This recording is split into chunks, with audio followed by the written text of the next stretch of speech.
নিষেধ করুন, শরণে আপন মরণে রক্তরে নিষেধ করুন। তোমায় আমরা ভুলছি না, ভুলবো না। শহীদের রক্ত হবে না গো ব্যর্থ। অজিত রায় চৌধুরীর চিন্তাধারা। 30 আগস্ট 1989 সালে আজকের দিনে দুষ্কৃতীদের হাতে মৃত্যুবরণ করেছিল ডক্টর অজিত রায় চৌধুরী। আজ যোগেন্দ্রনগর অঞ্চল কমিটির উদ্যোগে বিদ্যাসাগর পার্টি অফিসে উপস্থিত ছিলেন বিরোধী দলনেতা তথা সিপিএম রাজ্য কমিটির সম্পাদক জিতেন্দ্র চৌধুরী।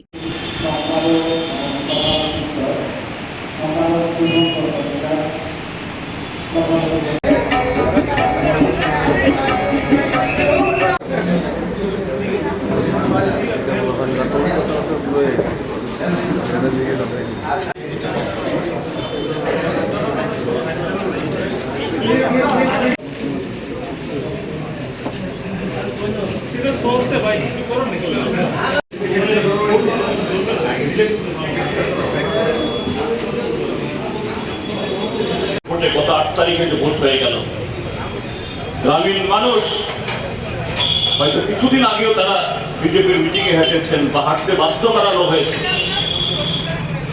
সেই গ্রামীণ মানুষও বিজেপির প্রার্থী যারা দুর্নীতিতে আপাদমস্তক যারা ডুবে আছে তাদেরকে এই পঞ্চায়েতে আবার ক্ষমতা দল করতে দেওয়া যাবে না। সেখানে লাগামহীন নির্বাচনী সন্ত্রাস করেছে, প্রশাসনকে জবরদখল রেখেছে।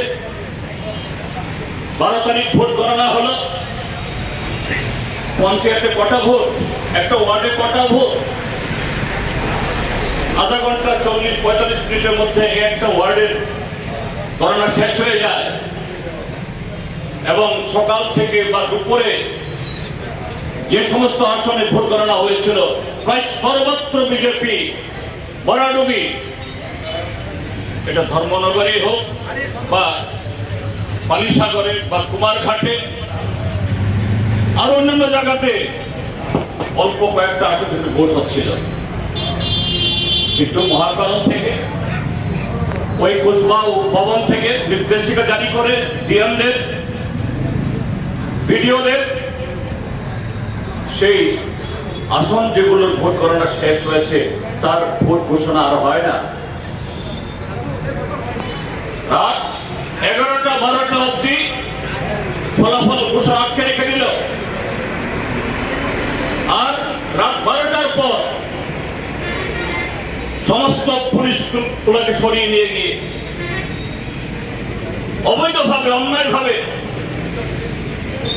বর্তমান সরকারের মন্ত্রী, বিধায়ক, মন্ডলের নেতা তাদের নেতৃত্বে কাতারে কাতারে এই গণনা কেন্দ্রে ঢুকে বিরোধী দলের যারা এজেন্ট তাদেরকে বের করে দিয়ে সেই সমস্ত আসন যেখানে ভোট গণনা হয়েছে, যেখানে বিজেপি হেরেছে বা হারছিল,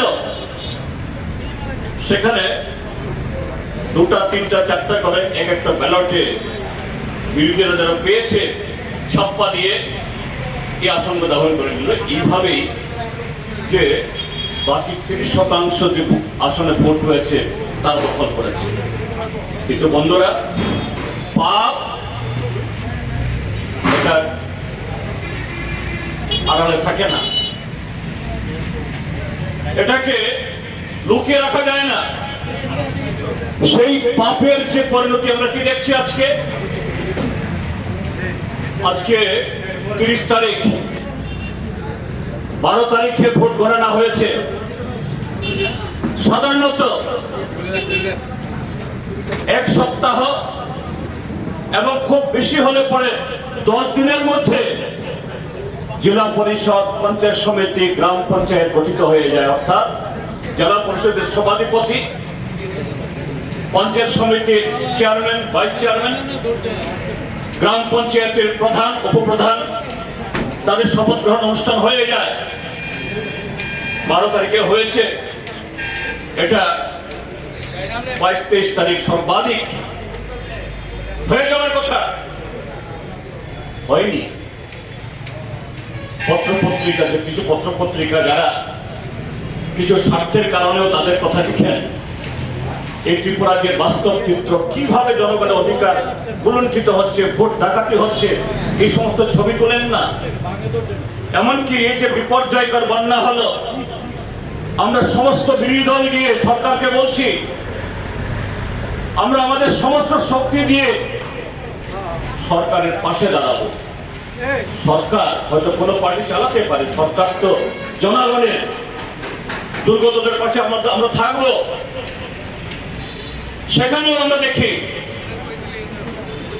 দুস্থ লোককে উদ্ধার করার ক্ষেত্রে দলবাজি, ত্রাণ কার্যের দলবাজি, এই সমস্ত ঘটনা ঘটছে। আর এই যে দলবাজি, কিভাবে মানুষের যে সংকট, সেই সংকটকে ব্যবহার করে লুট করার যে মানসিকতা আজকে প্রতিফলিত হচ্ছে। আজকে 30 তারিখ অব্দিও বহু পঞ্চায়েত সমিতি, গ্রাম পঞ্চায়েতে শপথ গ্রহণ হচ্ছে না। কি কারণ? ভোট হয়নি বা ছাপ্পা ভোট দিয়ে জিতেছে। এসব এলাকাতে ভারতীয় জনতা পার্টি যাদের নাম ঘোষণা করেছে, প্রধান হবে, উপপ্রধান হবে, চেয়ারম্যান হবে, ভাইস চেয়ারম্যান হবে, জনগণ মেনে নিচ্ছে না। রাস্তা রোকো হচ্ছে, রক্তাক্ত হচ্ছে রাজপথ। জনগণ বিধায়কদের নাম তুলে গালাগাল দিচ্ছে, বলছে গরু চোর, চিনি চোর, গণতন্ত্র হরণকারী, নারী নির্যাতনকারী, আমরা তাদের মানব না। স্বৈরতন্ত্র কায়েম হলে, গণতন্ত্র না থাকলে কি হয়? এটা মাত্র শুরু, এটা মাত্র শুরু। হয়তো পুলিশ পল্টন দিয়ে গায়ের জোরে সেই চেয়ারম্যানরা, সেই ব্যক্তিরা গ্রাম পঞ্চায়েতের আসন দখল করবে। কি হবে? আমার কথা যারা শুনছেন, আপনারা দরকার হলে পরে রেকর্ড করে রাখুন, লিখে রাখুন। দেখবেন যারা প্রধান হয়েছেন, চেয়ারম্যান হয়েছেন, আজকে তাদের সম্পদ কি, একটা বছর বাদে এই লোকগুলোর চেহারা কি, ঘরের চেহারা কি, এদের বৈভব কি দেখবেন। কারণ এরা জনগণের দ্বারা নির্বাচিত না, জনগণের দ্বারা পছন্দের প্রার্থী তারা না, এমনকি তাদের দলের যাদের সাধারণ সমর্থক তাদেরও না। তার মানে হলো এ রাজ্যে অস্থিতিকর পরিস্থিতি গণতান্ত্রিক পরিবেশকে আরো দুর্বল করে, রক্তাক্ত করে, মানুষের কথা বলার অধিকার ছিনিয়ে নিয়ে